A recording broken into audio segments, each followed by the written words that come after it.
What is your reaction to the lawsuit filed from the Secretary of State's office against you for allegedly not reporting a $3,000 contribution until 3 months after you received it?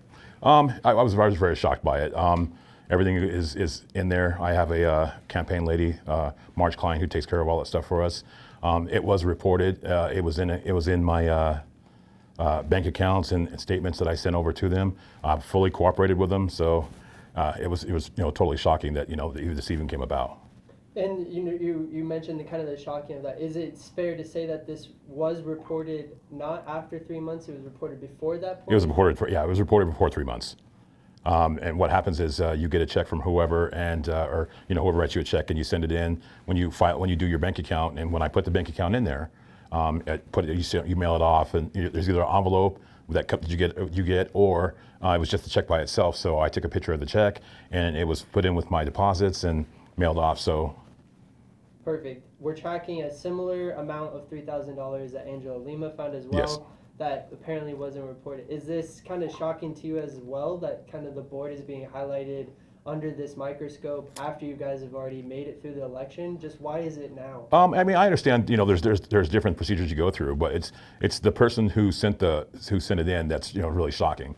I mean, I understand that he's the leader of the Democratic Party, and and various things, and he offered to take me to coffee and explain to me why he did what he did. But I'm over that. I didn't run for just him. I ran because I wanted to make a difference for kids, and that's what I'm doing. I have children that are growing up in the system, and when I ran, I didn't run for this particular gentleman.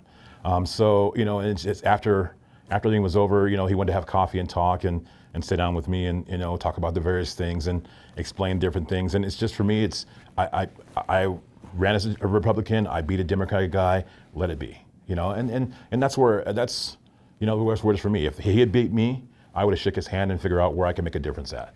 But you came after me during my campaign with personal attacks and brought up things that were malicious and mean, and tried to ruin me that way. And I just did the same thing I always do. I ran. I try and turn the other cheek, but it does get frustrating. Time after time, it doesn't matter what we do. We're supposed to be taking care of our kids. We're supposed to be trying to better our school system. And it's not what we're doing. We're attacking a person. We're attacking people. You are the Democratic Party. Your guys lost. Some were close, some weren't close. Let it be. I wouldn't do that to them if his guy had beat me. And as I sat down with Nick Allen and talked with him, and we had coffee, we talked, and he said it's just politics, And we talk about taking politics out of school, but we're making it politics every day. We're making it more political each and every day. So for me, it's a personal attack, but it's not going to ruin me. I'm on the school board. I'm here for a reason, and I'm doing the job that I was elected to. So that's what I hope to do for the next 4 years. So I did tell them that I wanted to be done with it. So if I have to pay a fine, I'll pay a fine, even though I didn't do anything wrong. But let's just move on. That's all I really want to do, is move on from it. That's perfect. And I do want to take us back a second, but just off of that note, in the mention of a fine. So where are we just currently? I don't know. All I was told is that there would be some kind of fine that I had to pay. So that's fine with me. I mean, I'd just rather pay the fine and be done, and learn from it. And I really don't understand what I did wrong besides just do what I was supposed to do. All my stuff was reported. My signs were reported. They said that I paid the Stand for the Constitution was a fictitious group, and it's just, we don't have control of who writes the checks to us. However they wrote the check. I didn't know we were supposed to do a background check for every check that came to you. So I guess there's rules that, and I get it, but there needs to be some kind of handbook for running for office if you're going to run for office, because I didn't know we had to look over every single name that wrote you a check. And how a business writes their check, that's their department, not ours. But so I feel bad that the other, two people that are in it, now have to go through the same thing I have to go through. But I don't understand, why do you wait until 4 or 5 months after the election? Why, if I had been a Democrat, would you be doing this to me? So, I just want to be done.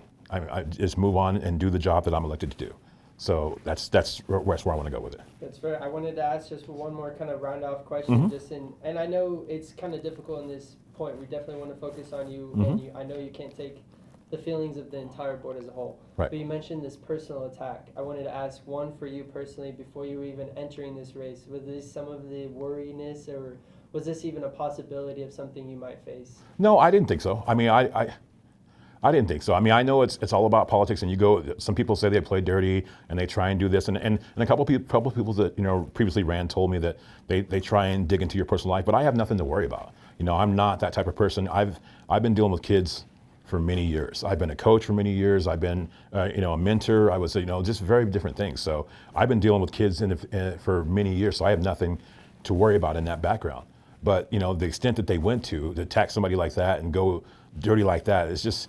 It's sad that you have to dig to that. You have to relate to that, But I had some kind of, but not to the point where it's gone.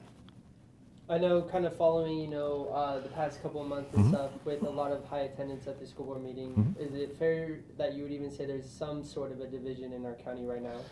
I wouldn't say there's division. I mean, I think as long as people understand things, a lot of people get a lot of false information. As you know, with the past couple of school board meetings, somebody took something and ran with it, and before they even know the whole situation. But for me, it's been amazing to get the amount of emails back saying, "Hey, I'm sorry. We got some information, we ran with it, but we didn't understand what you guys were doing. You're not being, we want to be transparent. Those are things we talked about. We want to be honest, we want to be transparent. But with the situation that was going on with the contracts, people ran. We were doing something that we believed was right. We want to be transparent with our parents' money. There's a lot of money that goes into the school district, and you want to make sure you're okay with it. And so we were understanding jobs, we were understanding the money, we were understanding the budget, trying to understand and incorporate all those things. But I mean, I think blessings come out of it because everybody knows that we're behind our school teachers, we're behind our superintendent, we're behind Tracy Gallegos, the director of equity and inclusion. So we're behind him. So, and I think people know that we're not out to get them. We're just trying to do what's right and understand the ins and outs of things. That's a lot of money. I mean, it's like the president of the United States. We elect this guy to do a job for us, and we want to know that he's doing the right job. So we're doing the same thing. We're in charge of your family, your parents, your kids, your grandkids. So we want to make sure we're doing the absolute right things. I think that's perfect, and a great segue to kind of the last question, sum us all up here. With the potential for an increase of school board members to face a similar response that you're doing right now, people watching this at home, where can they put their focus about what their school board members are doing for this district and to keep that mission stable through all of this confusion and just crazy? Just stay involved. Stay involved with your kids' lives, and that's all. That's all we want. We want to create a better education. Well, it takes all of us. It takes the school board. It takes the teachers, the parents, the grandparents. We have to get involved. We have to talk. We have to figure out. You have to ask questions. I mean, I have no problem answering because I don't have anything to hide. So I have no problem sitting in front of somebody telling somebody something that, that I know I didn't do anything wrong for. So I have nothing to worry about. But I mean, yeah, if we want to create a better education, a better life for our kids, we have to stay involved. We have to keep talking. We have to be open to, being right and be as well as being wrong. So nothing's going to change if we just stay the same way we are, stay its course. So, but I think, with everybody together, as we talk about with our board, our board and plus our superintendent, the six of us, we can move some mountains, and it's going to take everybody to help move those mountains. So it's just not one person. If one person would do it, it'd be easy, but nothing's easy with it. So. Thank you. Is there anything you just felt I left out in this? No, I think it's great. Like I said, thank you for giving me the time to talk and explain the situation to you. So I do appreciate it.